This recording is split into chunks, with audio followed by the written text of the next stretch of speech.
If there's anything that takes you back in time and gives you a memory above a song, a place, or even an object or a favourite holiday, it has to be a smell, fragrance, or odour.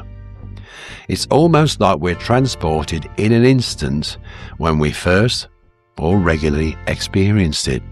Baking bread, your favourite fish and chip shop, or your grandmother's favourite lavender type perfume.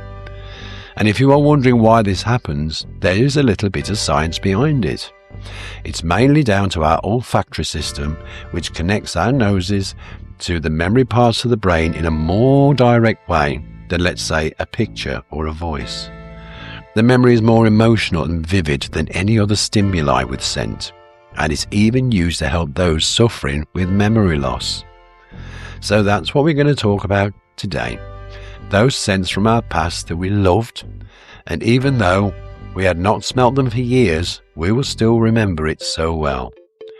Even if we loved them or didn't like them so much. Here is a list of a few things that may get an emotional and nostalgic response from yourselves. Will you be placed back to the very spot where you first met that scent? Remember starting senior school and having a brand new uniform which was stiff and starched and quite uncomfortable to wear at first. But it was brand new, and that brand new smell was there. The shirt, the blazer, the tie that no one liked wearing. And even though it was probably the smartest we'd looked in our lives, we couldn't wait to change into our play clothes when we got home. And we're always being told to hang our uniforms up until our parents got bored of telling you over and over again. Now, walking down the streets in the 50s and 60s was a completely different experience compared to today. More factories, more independent shops such as greengrocers and hardware shops, perhaps a different way of how things were manufactured, and the trends of the 60s and 70s that we don't see anymore. Here's a few examples. Have you ever smelt a local brewery? They call them microbreweries, where you smell the hops baking to make the beer. It was amazing. To me, it was as good as the smell of baking bread with its own distinctive smell. It filled the air with delight, just as though if you walk into a coffee shop and you could smell those ground coffee beans in the cafe. The actual smell is the hops being boiled with a dark added sugary mixture called wort that gave off the scent when those essential oils were turned into vapour, and they filled the air with this oaty, yeasty yet heartwarming smell that once encountered, never forgotten. Walking into a department store with all those perfumes and fragrances all combined, visiting clothes departments with the newness of the cotton and the leatherware. But as a kid, if you were lucky enough to get a plastic toy and it was in that sort of bubble plastic where you literally lifted it off the cardboard, and that smell of new plastic hit you, didn't it? It was brilliant. The whole experience would climax when you went up to that escalator to the cafe at the top floor, instantly smelling the coffee, and it made you realise how lucky you were and you were going to get a treat. Especially when you saw all those gateaus all sitting behind that chilled glass case that looked so wonderful and so posh. Even a visit to the book department or magazine racks that had a distinctive smell of pure newness and of an untouched book. And as you flicked through the pages and they fanned out that smell of unread mystery of a novel that had your imagination running wild, I'll bet you had a department store in your mind right now. Mine was Beattie's in Dudley or Wolverhampton, but all the staff looked fantastic and elegant in those uniforms and looked so important. It's a shame to see them all gone, being replaced by cheap mop and bucket shops or powder-round stores today. Those factories that we all had those years ago that chucked out smoke and soot from the furnaces and the coal that went into the air and all amalgamated into a similar smell that we had from burning coal in our home fires. They were distinctive, but I'd say if you ever lived near a Bakelite factory, you will have never come across anything so pungent in your life, and it's a smell that you'd never forget. It was like a smell of burning rubber mixed with boiling fish. Bakelite is an old early plastic that we saw on old valve radios and early wall plugs and sockets. It was moulded under intense pressure and heat, which gave off that awful odour, which was very, very strong.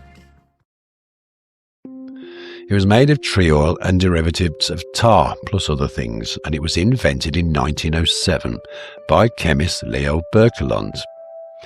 Perfect for insulating electrical appliances, albeit easy to crack and not very durable.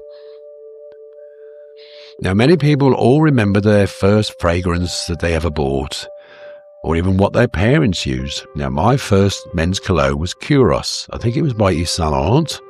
And before that, it was the smell of Brut, which most men will remember so well. It was distinctive. But going back to childhood, lavender seemed to be the perfume of the day, as well as bath salts and soaps and talcum powders. And many people say it takes them back to their grandmother's house, along with a scent of carbolic soap, which was practically used for every washing setting, from clothes to people. Household things such as Ajax, Zaflora disinfectants, and not forgetting Dettol.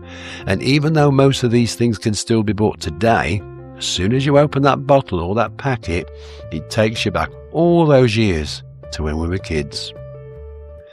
Now, forgive me if I'm jumping from one area to another, but I am literally going on my memory here. However, someone mentioned in a comment on one of my previous videos the smell they got from lifting the lid on one of those old valve record players, and I totally agree. It must have been the mixture of warmed up valves, old transformers, along with the oiled motor parts of the deck. But if you recall that smell, you'll know what I mean. The same as any old valve-operated radio or television when you took the back off. Warmed-up electrical appliances did have a smell of their own, didn't they? Going on to food.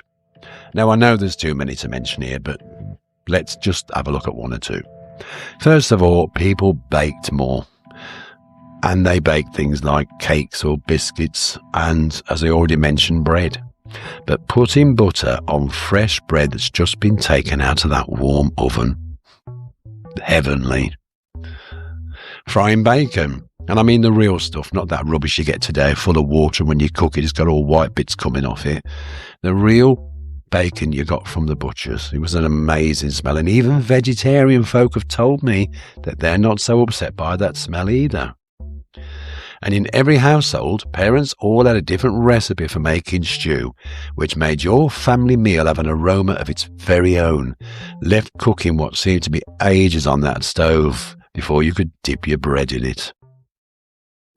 But some smells were not so tolerable, such as cigarette smoke, that filled many living rooms and public bars, or the more accepted back then, but not so much now, the smell of smoking pipes or that slow-burning cigar.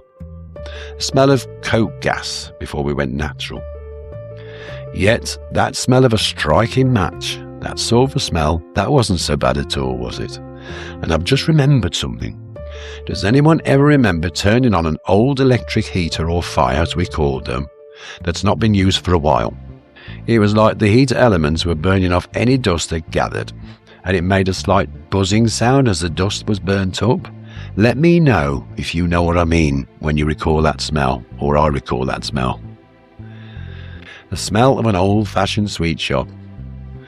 Wow, those jars of sugary delights, the cracked honeycomb chocolate pieces, or the fudge square, especially rum and raisin.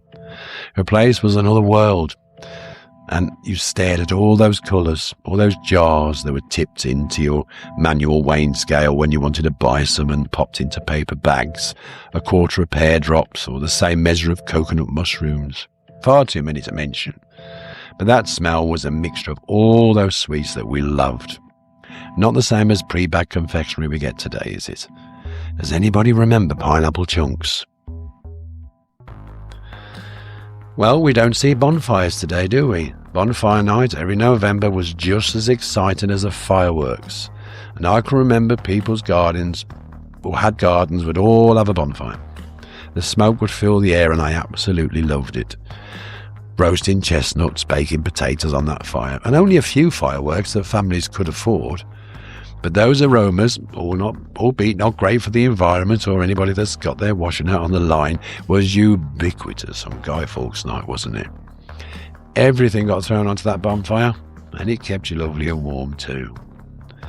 Well, I could go on, in fact I did, but I can't leave this section without mentioning what people have stated as their favourite smells. They give them a great feeling of nostalgia, such as freshly cut grass in the spring, washed clothes being brought in from being on the line, the steam engine from trains all those years ago, the wonderful smell of the fun fair, eh? Toffee apples, hot dog stands, candy floss, all mixed in with the exhaust of those generators that powered all the rides. When the fair was in town, that aroma and atmosphere was so exciting. Hooking a duck to win a goldfish that was almost dead, or throwing darts with twisted flights. But we didn't care. We didn't care that the slot machines were fixed, or the dodgem cars or the waltzers were on for a very short time when it was busy. We loved it, and we'll never forget that smell of the travelling fun fair. What a memory, eh? Well, I enjoyed doing this one, and I hope that you did too. Let me know in the comments. I always answer every comment with pleasure. Thank you so much for watching again.